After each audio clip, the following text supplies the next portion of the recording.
These are the views that take our breath away.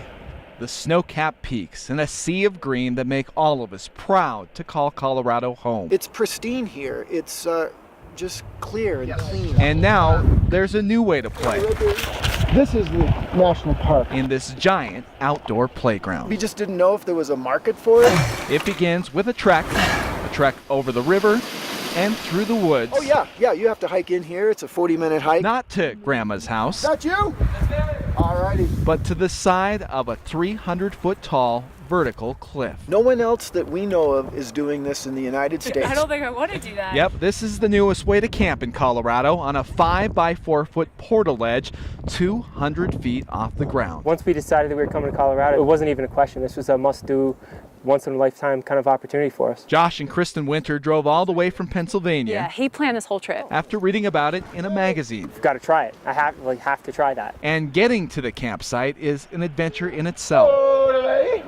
After the 40-minute hike, Josh and Kristen rope up. Bite of rope. To drop down. Lower yourself down. Scariest part is at the beginning. Rappelling off a cliff. Awesome. Just lean back. For the first time in their lives. There's something deep inside your brain that tells you not to jump off a cliff.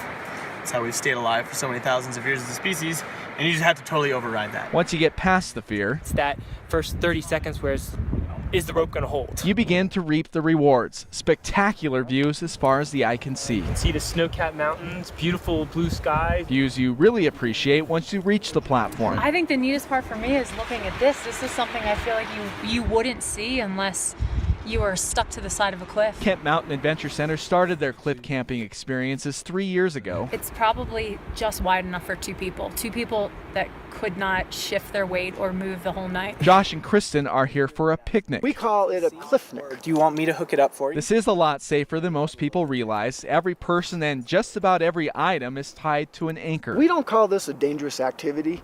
We use so many systems that are redundant for safety. So if this thing were to tip over, you and your stuff would hang here. Peace of mind, perhaps, but this reporter didn't want to press his luck. See you guys. Bye. I bid the Winters adieu and gave them some time alone to take it all in. That is pretty cool. A picnic they'll remember forever. The day they experienced Colorado in all its majesty from the side of a cliff. Not skydiving. Not skydiving. No Yeah. skydiving. No skydiving. That's where we draw the line. Near Estes Park, Kagan Harsha, Fox 31.